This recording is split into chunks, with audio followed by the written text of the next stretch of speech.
हर साल जनवरी 14 या 15 इन तिथियों में मकर संक्रांति मनाई जाती है।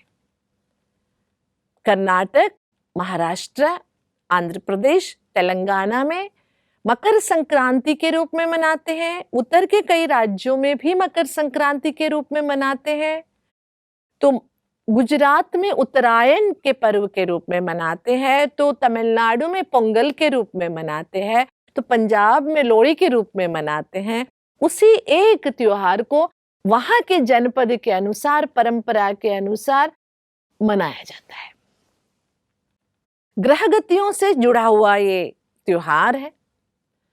जैसे सोलार सिस्टम से जुड़ा हुआ, जिसे 12 राशियां हम मानते हैं, उन राशियों में से एक राशि है मकर राशि।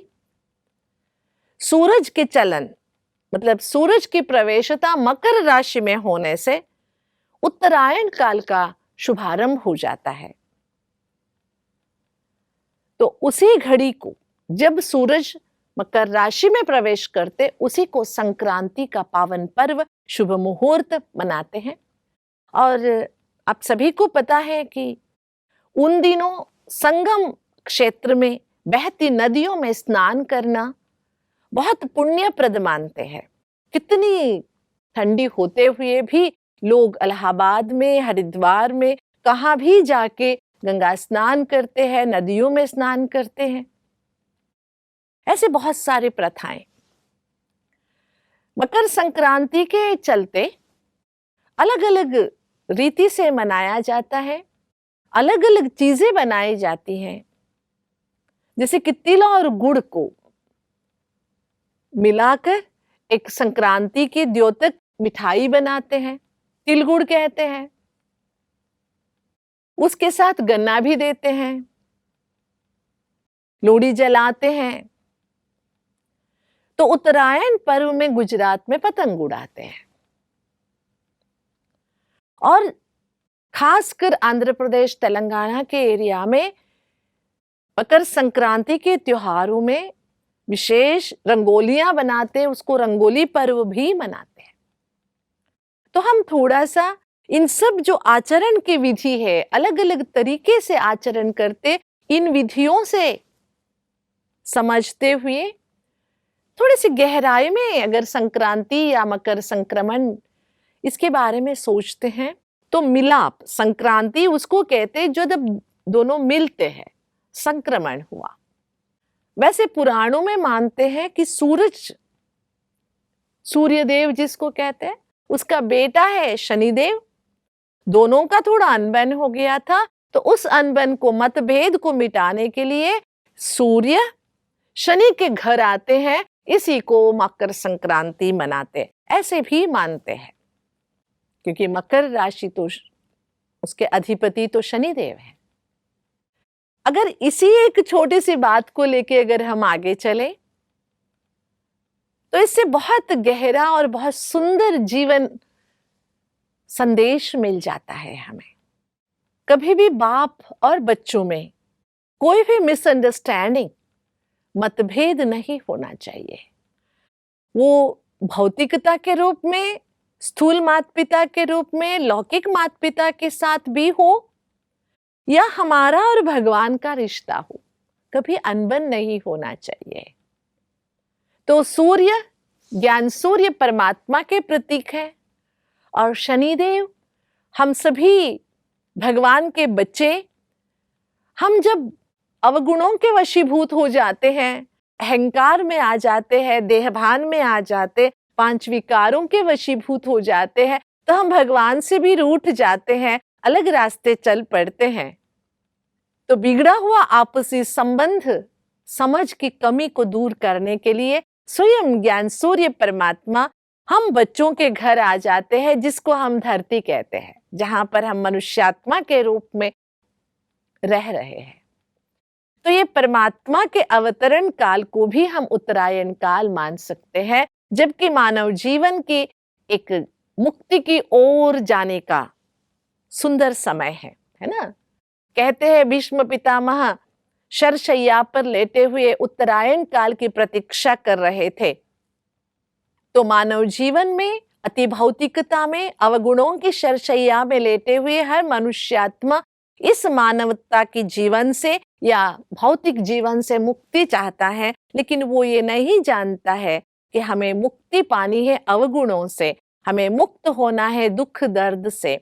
तो उस मुक्ति की रास्ता दिखाने और हर मनुष्यात्मा को पुनः अपने घर ले जाने ज्ञान सूर्य परमात्मा का अवतरण काल भी उत्तरायण काल का प्रतीक है।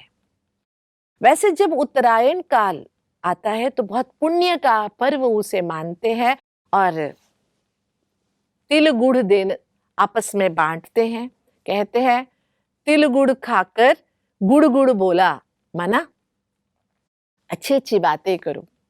तो संदेश तो यही है, मुख्य संदेश यही है उत्तरायण काल में सूर्य की, है ना, प्रखरता ज्यादा हो जाती है।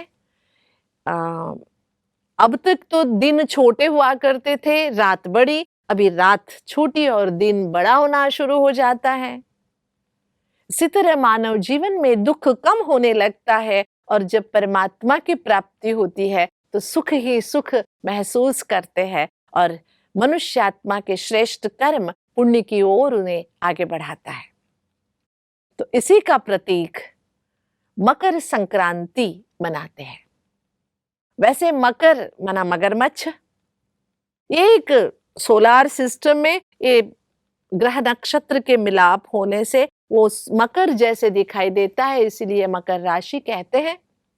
तो अभी हम सभी मकर संक्रांति को संभ्रमित करेंगे, मनाएंगे, एक दो को मिठाइयाँ खिलाएंगे, तिलगुड़ खिलाएंगे, अपने अंदर जो भी कमियां कमजोरियां हैं लोढ़ी के तरह जलाएंगे, स्वाहा करेंगे और हल्के होकर सारा बोझ भगवान के समक्ष अर्पण करते हुए पतंग जैसे खुले आसमान में उड़ेंगे।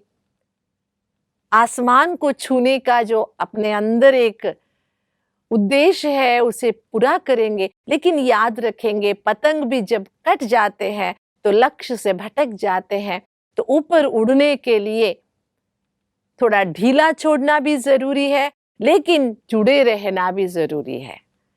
जब तक हम परमात्मा से या अपनेपन से, अपने संस्कृति से, मानवता से, इंसानियत से और आत्मभाव से जुड़े हुए हैं और अपने अंदर देह भान को आने नहीं दे रहे हैं, मना बोझ नहीं आने दे रहे हैं, तब तक हम उड़ती कला में उड़ते रहेंगे तो दुनियावी कोई भी बात हमें चुभेगी नहीं, सताएगी नहीं, विघ्न रूप नहीं बनेगी।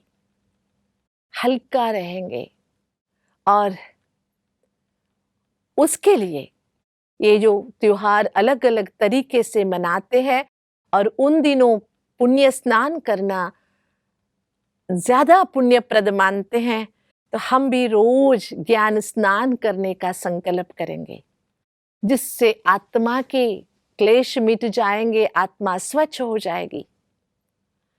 जितना आत्मा स्वच्छ होती जाएगी, खुशियों से भरती जाएगी, उतना हम भगवान के नजदीक जाने के लिए उड़ सकेंगे।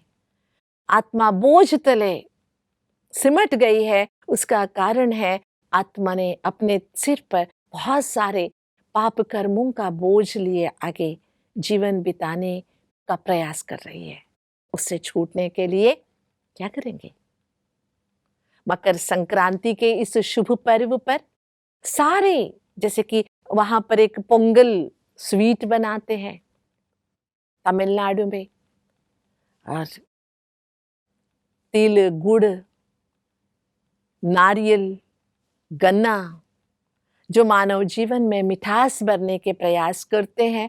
और एक बात हम याद रखेंगे, यहाँ गन्ना लिया हुआ है, बहुत सारी चीजें, प्रकृति से भी हम जुड़े रहेंगे, क्योंकि प्रकृति मानव मात्र को ताकत देती है और हम प्रकृति के साथ जुड़े रहते हैं। तो प्रकृति से भी हमें ये संदेश मिलता है कि कुछ भी हो जाए अपने स्वभाव को नहीं छोड़ो। जैसे बहती पानी सदैव शीतलता का अनुभव कराता है, उसी तरह भरी दोपहर में भी बहती पानी में गर्माहट नहीं होता है। उसी तरह हम अपने अंदर किसी के संबंध से, संपर्क से बुराइयां नहीं आने देंगे। इसलिए अभी हम, वैसे तो पूरी दुनिया संक्रमण पर्व पर है, किसी को किसी पर भरोसा नहीं है, हर कोई एक दूसरे पे अविश्वास रख रहा है, क्रूरता नजर आ रही है। उन सब से दूर होने के लिए अपने और अंदर झांक कर मकर संक्रांति को मनाते हुए, आपसी संबंध को सुधारते हुए संतोष भरा जीवन व्यतीत करने का संकल्प करेंगे। शुभ बधाई, तिल गुड़ खावा और गुड़ गुड़ बोला। ठीक है?